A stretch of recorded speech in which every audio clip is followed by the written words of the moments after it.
तुर्की में पाकिस्तान और तालिबान के बीच शांति वार्ता हो रही है और इसी से अब जो एक चौंकाने वाली जानकारी सामने आई है, जिसके बाद ये सवाल उठ रहा है कि क्या तालिबान में जो हमले हुए थे वो पाकिस्तान की धरती से अमेरिका ने करवाए थे। ऐसे सवाल उठ रहे हैं कि क्या अब तालिबान में अमेरिका की एंट्री होते हुए दिख रही है, क्योंकि हमने देखा था कि अमेरिकी राष्ट्रपति डोनाल्ड ट्रंप का बयान आया था बगराम एयरबेस को लेकर। उन्होंने कहा था कि अमेरिका फिर से बगराम एयरबेस लेना चाहता है। लेकिन इसी बीच अब तुर्की से क्या खबर सामने आई है और पाकिस्तान ने क्या कबूला है, इसे लेकर ज्यादा जानकारी के लिए हमारे साथ जुड़ी हैं पल्लवी। उनसे जानेंगे। पल्लवी, अब जो तुर्की से खबर सामने आई है, दोनों के बीच जो है सीज फायर को लेकर जो वार्ताएं चल रही हैं, वार्ताओं का दौर चल रहा है, उसी बीच क्या अब जो चौंकाने वाली एक जानकारी सामने आई है वो क्या है? बिल्कुल सोनम, आपने सही कहा है क्योंकि जिस तरीके से दो दोस्त पाकिस्तान और अफगानिस्तान जो अभी तक काफ़ी अच्छे दोस्त माने जाते थे, अपने बॉर्डर शेयर कर रहे थे, उनके बीच जो है तनाव अपने चरम पर पहुंच चुका है। और जिस तरीके से बगराम एयरबेस को लेके डोनाल्ड ट्रंप अड़ गए कि हम जो है एक बार फिर से वापस अपने कब्जे में बगराम एयरबेस को करना चाहते हैं, तो उस चीज़ को लेकर भी तमाम जो है चौंकाने वाली खबर सामने आ रही है कि जिस तरीके से अफगानिस्तान में जो हमले हुए, क्या वो पाकिस्तान की धरती को यूज़ करके अमेरिका ने करवाया, तो ये एक बड़ा सवाल उठ रहा है। तो इसी को लेकर तुर्की के इस्तांबुल में जो है वो शांति वार्ता हो रही है और दोनों देशों के बीच सीज फायर यानी संघर्ष विराम पर जो सहमति दिखाई गई, लेकिन अब जो है वो बात बिगड़ चुकी है, सहमति नहीं बन पा रही है। ये भी बड़ी जानकारी है। हर तरफ पाकिस्तान का गुप्त समझौता सामने आया है। अब जो है इनके बीच जो शांति वार्ता हो रही है, इसी बीच जो तालिबानी मीडिया यानी कि हम बात करें कि अफगानिस्तान की मीडिया में अब क्या दावा किया जा रहा है? बिल्कुल सोनम, आपने सही कहा। दरअसल अफगानिस्तान का एक मीडिया चैनल है टोलो न्यूज़, उसके हवाले से जो है ये खबर सामने आई है। पाकिस्तान ने साफ कहा कि वो ड्रोन हमलों को नहीं रोक सकता क्योंकि समझौता तोड़ना मुमकिन नहीं है। टोलो न्यूज़ के मुताबिक पाकिस्तान ने ये कबूल किया है कि पाकिस्तान ने स्वीकारा है कि उसके पास किसी विदेशी देश के साथ ड्रोन हमलों की इजाज़त देने वाला समझौता है और वो ऐसे हमलों को रोक नहीं सकता क्योंकि समझौता तोड़ना संभव नहीं है।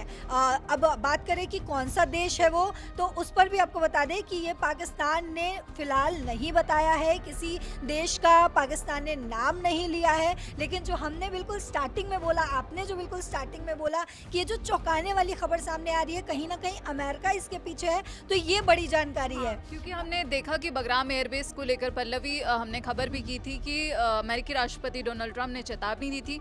हालांकि ट्रंप की चेतावनी पर तालिबान ने भी जवाब दिया था कि हम एक भी जो हमारी ज़मीन है उसका इंच किसी को भी नहीं कब्जा आने देंगे। और यहाँ पर अब जो पाकिस्तान और अमेरिका के बीच जो नज़दीकियाँ बढ़ रही हैं, आसिम मुनीर और शहबाज शरीफ भी अब वहाँ अमेरिका गए और वाइट हाउस से दोनों की तस्वीरें भी सामने आई। तो इसी बीच अब क्या सवाल क्या उठ रहे हैं? बिल्कुल सोनम, क्योंकि हमने देखा है कि अभी तक तालिबान को तमाम देशों ने, अफगानिस्तान को तमाम देशों ने, मजबूत देशों ने, उनमें से एक अमेरिका भी है, नाटो भी है, बार बार उसको हराने की कोशिश की है और तालिबान ने अपने अस्तित्व को बचाने के लिए तमाम लड़ाइयाँ लड़ी हैं और उसके बाद अपने आप को बचा कर रखा है। तो इस बार जो है जिस तरीके से डोनाल्ड ट्रंप जो है ये दावा करते हुए नजर आ रहे हैं और ये कहते हुए नजर आ रहे हैं कि हम बगराम एयरबेस जो है वो अपने हवाले में, अपने अंडर करेंगे, वो कहीं ना कहीं उसमें फेल होते हुए जरूर नजर आ रहे हैं। लेकिन जिस तरीके से ये कबूल किया गया है कि विदेशी देश के साथ ड्रोन हमलों की इजाजत देने वाला समझौता है और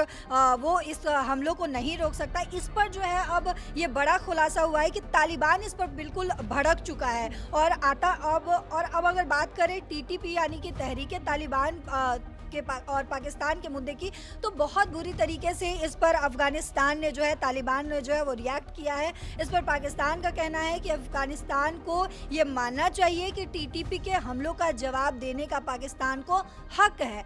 पाकिस्तान ने काबुल से मांग की है कि वो इस तर्क संगत और वैध मांग को स्वीकार करे, लेकिन तालिबान ने भी इस पर साफ कहा है कि वो अफगान ज़मीन का इस्तेमाल किसी दूसरे देश को नुकसान पहुंचाने के लिए नहीं होने देगा। तो ये तालिबान जो है अपने साइड से क्लियर है और तालिबान प्रतिनिधि मंडल ने के करीबी हैं, उन्होंने टोलो न्यूज़ को बताया है कि कहा है कि अफगान पक्ष प्रतिबद्ध है कि कोई भी अफगान ज़मीन का इस्तेमाल दूसरे देशों को नुकसान पहुंचाने के लिए नहीं हो या ना हो।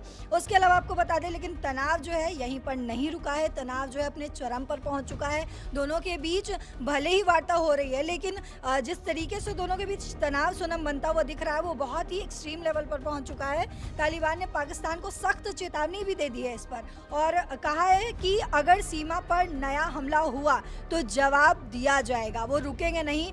अगेन उन्होंने टोलो न्यूज़ के को बताया है, और टोलो न्यूज़ के अनुसार तालिबान ने चेतावनी भी दी है कि अगर अफगानिस्तान की ज़मीन पर बमबारी हुई तो इस्लामाबाद को निशाना बनाया जाएगा। यानी कि वो डायरेक्ट कहते हुए नज़र आ रहे हैं पाकिस्तान को कि अगर तुमने एक बार कोशिश की फिर से अफगानिस्तान पे हमला करने की, तो हम तुम्हारे इस्लामाबाद को इस बार निशाना बनाएंगे। कहीं ना कहीं ये पाकिस्तान के रक्षा मंत्री ख्वाजा आसिफ के जैसा ही बयान है। उन्होंने भी यही कहा था कि अगर पाकिस्तान और अफगानिस्तान के बीच कोई समझौता नहीं होता है तो फिर ये सीधा खुला युद्ध होगा। और अब यहाँ पर जो जानकारियाँ सामने आई है, जो दावा किया जा रहा है टोलो न्यूज़ के अनुसार, हालांकि ये दावा ही है क्योंकि पाकिस्तान और अफगानिस्तान की तरफ से अभी ऐसा कोई भी बयान सामने नहीं आया है, और कौन सा देश है इस पर भी अभी कोई जानकारी नहीं है। लेकिन अब सवाल तो बनता है क्योंकि अमेरिका और पाकिस्तान की जो नज़दीकियां हैं वो हाल ही के दिनों में काफ़ी ज़्यादा बढ़ी हैं। हमने देखा कि पाकिस्तान के प्रधानमंत्री शहबाज शरीफ और वहां के आसिम मुनीर कैसे शहबाज शरीफ के साथ बैठकर बात कर रहे थे। उनके बीच कई समझौते भी हुए और कई सीक्रेट डील भी हुई, ऐसा भी कहा जा रहा है। हालांकि वो सामने नहीं आई है, लेकिन यहाँ पर सवाल यही उठ रहे हैं कि क्या अमेरिका ने पाकिस्तान की धरती का इस्तेमाल किया है तालिबान पर हमले करने के लिए। इस पर आपकी क्या राय है, हमें कमेंट बॉक्स में ज़रूर बताइएगा। बाकी देश और विदेश की खबरों के लिए जुड़े रहिए दैनिक जागरण के साथ। नमस्कार।